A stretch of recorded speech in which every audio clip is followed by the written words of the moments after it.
Wow, that finale was just incredible. Like, Invincible is just incredible, and this finale was insane. So let's talk about it.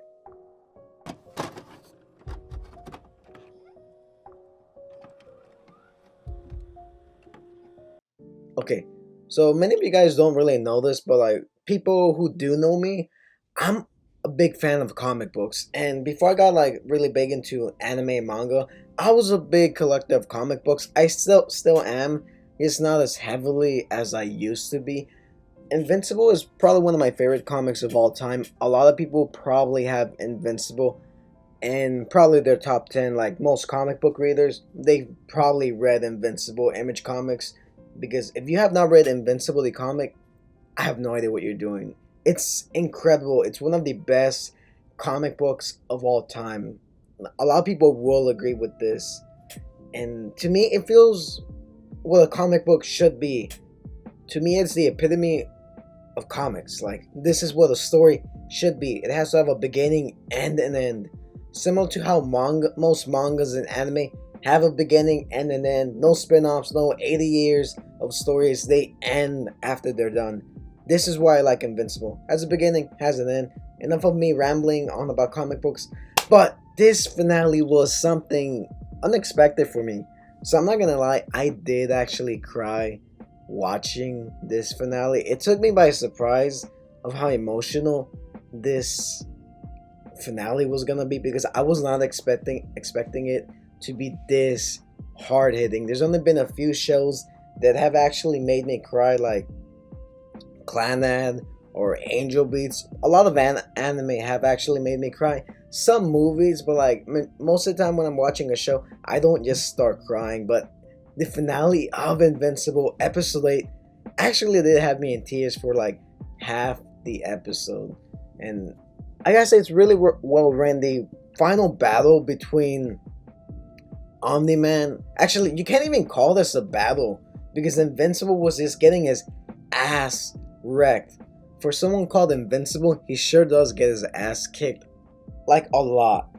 But other than Mark Grayson getting slapped around by his dad, who wasn't even putting in effort, like he was not putting in effort.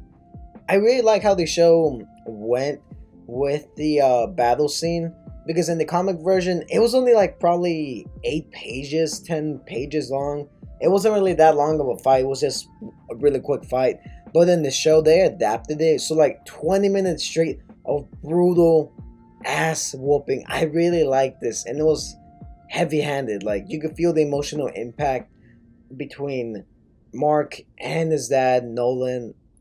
Like, it just hit me when they were fighting, where Mark started saying, "Please stop this. Please, I don't want you to hurt anyone." And his dad's like, "Oh, no." Omni-Man has that menace to society type of vibes. Black Air Force energy. Like, he's just so cold. I really like this episode, if you can't tell, but anyways, it's just that good. Like, I'm just kind of rambling on about, but the episode, about the first 20 minutes, it was pretty brutal. Like, some of these scenes, I'm not gonna show them because I'm not sure if I'll get demonetized or taken down, but the shows were brutal. So like the subway scene took me by surprise quite a lot. I was not expecting that, because in the comic that didn't really happen. They just went through the subway and everyone died. But in this episode, he used Mark as a human shield, as a living weapon, to kill everyone around him. And that, I was thinking to myself, whoa, what is happening? Another thing that happened in the show that probably hit me a little hard was when he was trying to save the bystanders and the building, and after it collapsed, he was just holding on to the hand, and his dad was saying, "You see how fragile they are?" Like, wow, the first 20 minutes of this fight, I was not expecting it to be like this. It was just incredible. And towards the second half of the finale, we obviously got the of big ending of the final battle between the Omni-Man and Mark, saying, "What will you have in 500 years? I'll still have you, Dad." And this leaves Omni-Man thinking back to when Mark was a kid, and he can't bring himself to kill his own son because it's his own son. So he leaves the planet in tears, and everyone's wondering what just happened. I really liked how they ended that, leaving a big cliffhanger for season 2 and season 3, which is confirmed. I'm super excited to see some of the other characters returning. But for the second half of the episode, you basically saw the aftermath of what happened, and they kind of mismatched a lot of things, saying, "Oh, Mark, we'll give you some time off so you can think about this." But obviously, we all know Mark is gonna come back and be a hero. If not, there wouldn't be a season 2 of Invincible or season 3. But yeah, I really like the first half of Invincible. These are just my thoughts. It was amazing, fantastic. Overall, I'm really looking forward to season 2 and season 3. As far as the changes they've made towards the comics, I kind of like the show's version of Invincible a little bit more than the comics for a couple reasons. They actually made the Guardians of the Globe, at least the former ones, pretty formidable. Like, Immortal in the comics could not even touch Omni-Man, but in the show, he goes head to head with Omni-Man. That just shows how powerful Immortal is. And some of the other characters are pretty cool, but enough of that. We get to see Battle Beast, one of my favorite characters in the comics. I'm really looking forward to more of his character.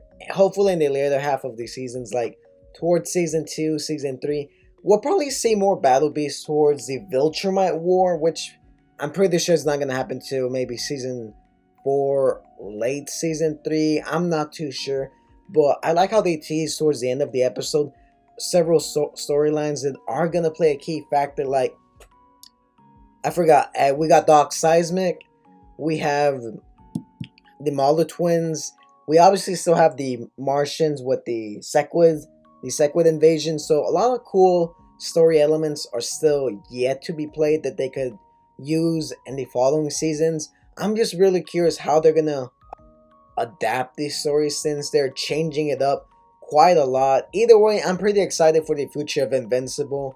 And yeah, that's just my thoughts on the finale of Invincible. Like I said, the final fight wasn't even a fight. It was a one-sided fight. It was still pretty cool. You seen Mark stand up to his dad. And I like the emotional impact, how the other characters reacted towards seeing Omni-Man go ballistic. Like, ever since episode 1, everyone's been curious what's been up with Omni-Man. And for the most part, they did stay true towards Nolan's character from the comics. Going forward, how they're going to adapt everything, I'm not too sure. There's going to be a lot of new characters that I'm pretty sure going to be introduced in season 2 and season 3. I just really want to see more of my boy Battle Beast because he's so cool. Also Thrag and some other characters, but other than that, that's just my thoughts on the finale of Invincible and the future. I'm really curious what it holds. With that being said, thank you guys for watching this video, and be sure to check out my other videos. And yeah, let me know what your thoughts are on the Invincible finale, your predictions, and anything else. Just do all that stuff YouTubers normally tell you to. And yeah, I'll catch you guys on my next video. Peace out and have a good day. Yeah.